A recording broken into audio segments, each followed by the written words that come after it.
On parle ici d'Alexandre Lévernoche, qui est bachelier en physique à l'Université de Sherbrooke, puis diplômé à maîtrise en océanographie physique à l'Université du Québec à Rimouski.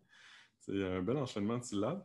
Il a travaillé 2 ans pour Pêche et Océan Canada et depuis septembre 2019, il est spécialiste du service des glaces d'environnement et changement climatique Canada. Donc, Alexandre, à toi la parole. Bonsoir. Merci Alexis. Merci d'être là à cette présentation. Donc, sur l'observation de la glace au service de la navigation. Moi, je vous amène d'abord avec une question. Est-ce que vous aviez déjà entendu parler des spécialistes des glaces? Certains gens que oui, certains gens que non. Moi, pour être honnête, avant d'appliquer à cet emploi-là il y a 2 ans, je n'avais jamais entendu parler de ça. Et en fait, quand j'en parle autour de moi, la première image qui vient aux gens, c'est ça. Bien que j'aime beaucoup la glace, la crème glacée, c'est pas vraiment ça. C'est plus quelque chose d'appliqué. On va faire de l'observation de glace. Puis tout ça part essentiellement de l'industrie maritime. Donc, au niveau de l'industrie maritime, c'est un des gros moteurs, en fait, de l'économie canadienne parce que l'efficacité des navires par rapport aux autres moyens de transport est vraiment très grande, que ce soit par la quantité de marchandises qu'on peut accumuler dans un navire par rapport aux autres moyens de transport comme le train et les camions, ou l'efficacité énergétique qu'on peut avoir également avec les navires. Entre autres, en 2019, on a eu plus de 9000 mouvements de navires seulement dans la voie maritime du Saint-Laurent. Il y a un problème, par contre, à l'industrie maritime dans le climat canadien, et c'est l'hiver. Donc, on a des eaux glacées et ça cause problème, naturellement, pour bon nombre de navires qui ne sont pas aptes à naviguer dans la glace. Pour régler ce problème-là et s'attarder à cet enjeu-là, on se tourne vers la garde côtière canadienne. Il y a différents mandats pour la garde côtière. Les principaux sont d'abord les opérations de déglaçage, que cela aille du déglaçage des ports jusqu'à l'escorte de navires d'un port à l'autre. C'est la garde côtière avec leur brise-glace qui s'occupe de ça. On a également des navires qui sont affectés recherche-sauvetage à l'année dans les eaux canadiennes qui couvrent certains secteurs en attente si jamais il y a des cas de recherche-sauvetage. On est également en support, la garde côtière est également en support à divers projets scientifiques, en Arctique principalement, mais par exemple le projet Joyce et les projets de ArcticMet. C'est d'ailleurs pour aider dans ces différents mandats-là que la garde côtière emploie des spécialistes des glaces qui travaillent au sein d'Environnement Canada. Où on travaille normalement, c'est dans les bureaux des glaces. Donc, ces bureaux-là sont localisés dans les centres opérationnels de la garde côtière qui sont, dans notre cas, à Montréal et à Saint-Jean. Donc, on a des bureaux qui gèrent différents secteurs. L'hiver, on a 3 secteurs d'activité. On a le fleuve et le golfe du Saint-Laurent, qui sont un grand secteur. On a les Grands Lacs et on a également le bureau de l'Atlantique qui gère toute la zone de la côte du Labrador et de Terre. L'été, naturellement, il reste juste de la glace en Arctique. Donc, on a un bureau qui se situe à Montréal qui gère toute la zone arctique. Au niveau du travail qu'on fait au niveau des bureaux, c'est essentiellement des présentations météo et glace. On présente les conditions à la garde côtière, à l'industrie maritime, mais également à d'autres gens qui peuvent être présents pendant nos présentations. Puis, on répond aux demandes de nos différents clients à ce moment-là, que ce soit au niveau images ou des questions par rapport à l'état de la glace, de quoi ça va avoir l'air plus tard. On fournit également divers produits comme des bulletins de glace, c'est-à-dire on fait des bulletins avec les conditions de glace dans la voie navigable qui expriment finalement les différentes conditions qu'on peut rencontrer sur la voie navigable. On fait également des cartes de glace et des routes de glace, donc des chemins à travers la glace recommandés donc, pour que le trajet se fasse le plus aisément possible, qu'on recommande à la garde côtière et qui, eux, le transmettent par la suite à l'industrie. On fait également des analyses d'images satellites et des cartes de glace entre autres pour nos présentations. Notre travail, ça nous amène aussi sur le terrain, directement sur les brises-glaces. À bord des brises-glaces, on répond du commandant Donc, notre objectif, c'est de lui donner un support, donc lui donner le plus d'informations possible, que ce soit au niveau de la météo, des conditions de glace. On va également faire des observations à même le navire pour faire des cartes de glace et des routes de glace qu'on va ensuite donner au bureau, qui va être distribué ensuite à l'industrie. On est également responsable des observations météo à bord à partir d'une station automatisée qu'il y a directement sur le navire. Lorsqu'on est en Atlantique, on a tous déjà entendu parler du Titanic. Depuis, il y a des messages d'iceberg qui sont faits par la majorité des navires lorsqu'on est dans la mer en Atlantique. Et on a divers autres projets qui répondent à des demandes de nos clients, par exemple les mesures d'épaisseur de glace qu'on va faire lorsque la glace le permet naturellement, parce qu'on y va en hélicoptère pour mesurer ça. Si ça ne soulève pas, c'est pas capable de supporter l'hélicoptère, c'est plus difficile d'aller mesurer ça. Nos observations de glace vont se faire sur 2 plateformes. J'ai mentionné l'hélicoptère, mais il y a aussi le navire ou directement à partir de la timonerie, qui est essentiellement la tour de contrôle du navire, on va faire une carte de glace pendant qu'on navigue. Et on le fait également en hélicoptère jusqu'à 2 fois par jour. Ça va être principalement l'hiver sur tout ce qui est la voie maritime, donc environ de Montréal jusqu'à Québec. En fait, ça peut même aller jusqu'à Rimouski dans certains cas. Au niveau des observations de glace, on va s'attarder sur 2 critères. Le premier, c'est la concentration. Naturellement, moins il y a de concentration de glace, plus c'est facile de naviguer à l'intérieur. Donc, notre travail, c'est de trouver les endroits, d'identifier les endroits où il y a le moins de concentration de glace et de l'identifier sur les cartes. On note normalement la concentration en dixièmes, c'est comme ça qu'on travaille, c'est une norme mondiale à ce niveau-là. Ensuite, il y a également le type de glace. Qu'est-ce qu'on entend par type de glace? C'est le stade de formation. Au niveau du stade de formation, typiquement, plus la glace est jeune, donc en début de formation, plus c'est facile finalement de traverser à travers parce qu'elle est plus mince.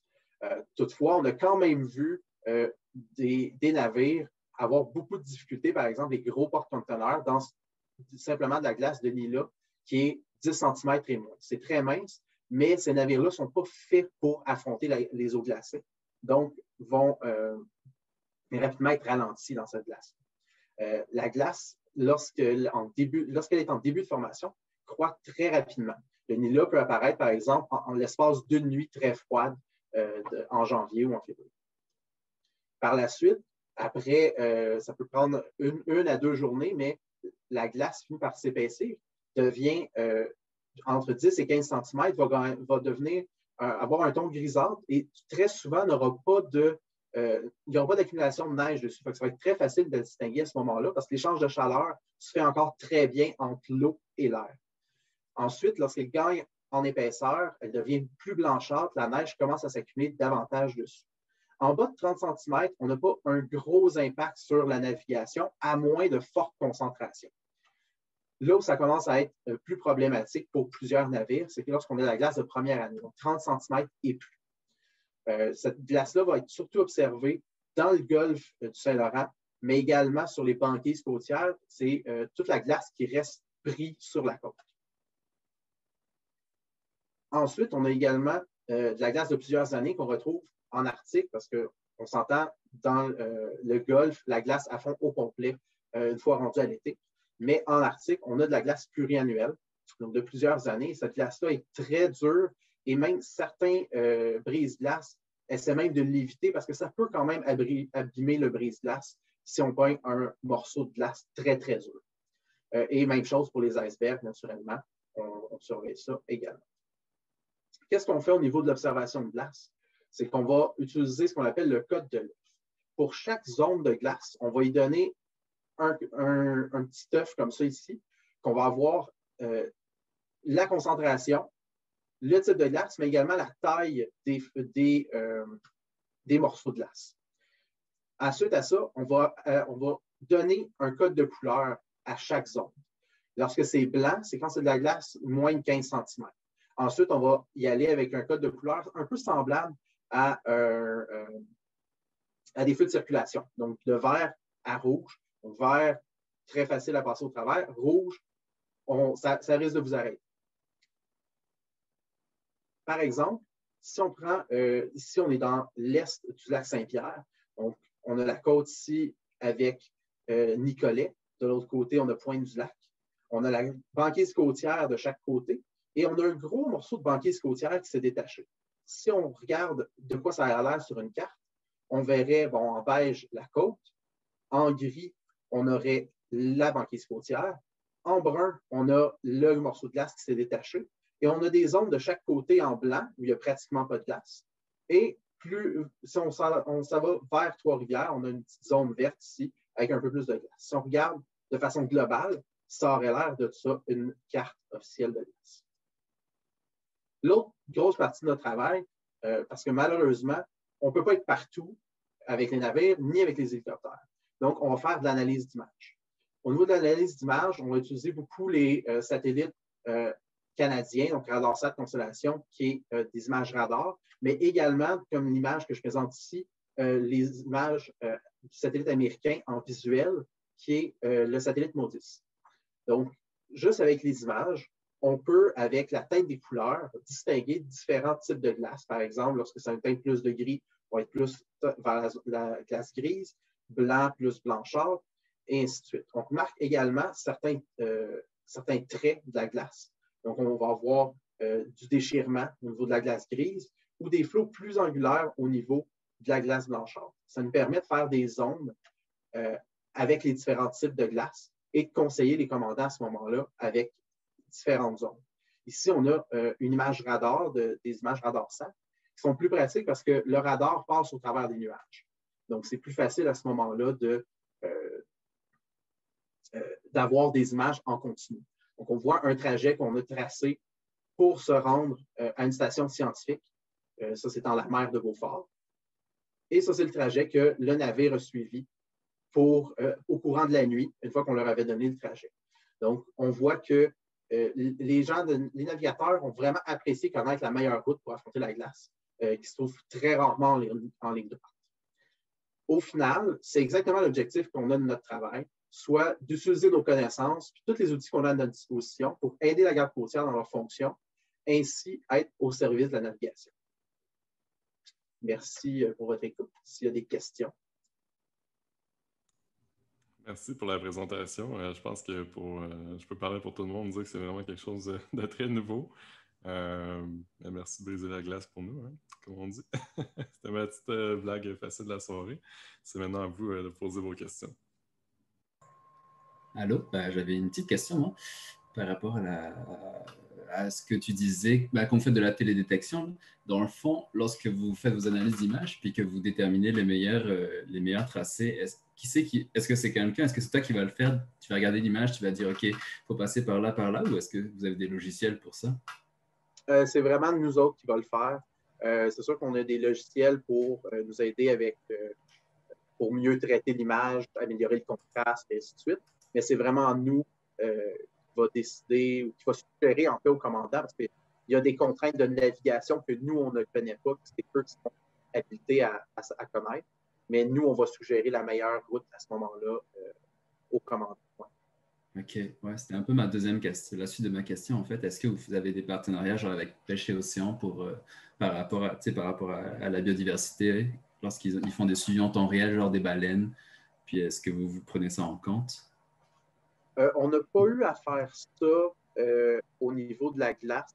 Souvent, les espèces, entre autres, là, je parle des baleines, c'est souvent pas lorsqu'il y a de la glace, mais ça peut arriver justement au bureau. On reçoit des demandes de divers clients, de divers paliers gouvernementaux qui peuvent nous poser des questions, ce genre de questions-là. Je sais entre autres qu'au niveau de la pêche aux phoques, entre autres, là, et qui dépend beaucoup de la glace, nous pose beaucoup de questions à ce moment-là lorsque la pêche arrive à ce niveau-là. OK, merci. C'est vraiment intéressant. Merci à Johan encore. Hein, d'ailleurs, si vous avez remarqué une ressemblance avec le visage de la personne qui fait la narration de notre capsule promotionnelle en début d'événement, c'est en effet que Johan, c'est un ancien de Bistro Brain. Merci encore d'être là. On a une question de Liane. Liane, je ne sais pas si tu veux la lire à voix haute. Merci Alexandre pour la présentation. C'était super intéressant. Puis je ne savais pas qu'il y avait autant d'études sur les glaces. Merci. OK, mon fameux film de Day After Tomorrow. Bon, désolé.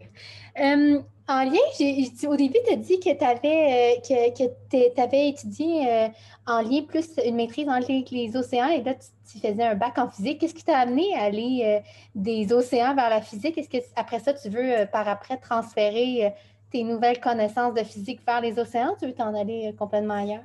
Merci. En fait, quand j'ai fait mon bac en physique, j'ai découvert qu'en océanographie, il y a un gros aspect de physique, que ce soit au niveau des courants marins, même au niveau de la glace, de déplacement de la glace. J'avais un de nos professeurs, quand j'ai fait ma maîtrise en océanographie, qui étudiait justement les mouvements des vagues, l'influence des vagues sur la glace, sur la banquise côtière. Donc, c'est tout un aspect qui m'intéressait vraiment beaucoup, qui est venu me chercher quand j'ai fait ma maîtrise, que j'ai fait davantage sur les tourbillons et la dynamique qui est reliée à ça. Mais pour l'instant, j'ai pris cet emploi-là principalement pour me rapprocher de Montréal.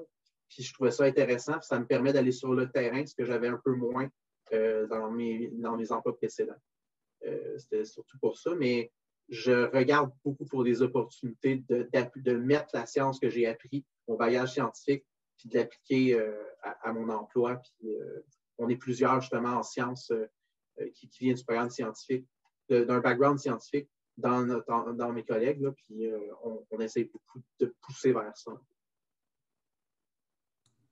Donc, merci pour la question de Liane. On a aussi une question de Sylvie Gaillard. À quel rythme les glaces se déplacent? Ça va beaucoup dépendre. Ça dépend de vraiment beaucoup de facteurs. C'est sûr qu'au niveau, il y a des courants marins de base qui peuvent aller à, en moyenne, là, à peu près 5 nœuds. Donc, un nœud, c'est 1800 km par heure. Non. J'ai un blanc. J'ai comme un doute en ce moment. Fait que je vais rester à mon 5 nœuds. J'ai un doute sur la conversion actuellement. Mais donc, ça va environ 5 nœuds, mais ça peut augmenter en fonction des vents ou diminuer naturellement parce que si les vents sont à contre-courant, ça va ralentir parce que la glace est très, très dépendante des courants de surface qui vont dépendre du vent naturellement. Puis on peut penser aussi à la glace, par exemple, à Québec. Bien, il y a les effets de marée aussi qui viennent jouer aussi. Les glaces, des fois, vont remonter avec les effets de marée, puis ensuite vont recommencer à descendre. On descend naturellement plus lentement, mais donc ça varie vraiment beaucoup par secteur. Super, merci. Merci pour les fans de maths de physique, hein, notamment Sean Lamont qui a présenté à Démontre ton mythe un peu plus tôt cette année. Merci d'être là. Également Catherine qui nous a mis la première base là, pour faire le reste du calcul. Moi, j'aurais peut-être une question pour toi, Alexandre. Je me demandais, là, avec toute la télédétection, est-ce qu'on voit une tendance dans la fonte des glaces dans le nord canadien? Une tendance, c'est dur à dire parce que j'ai pas.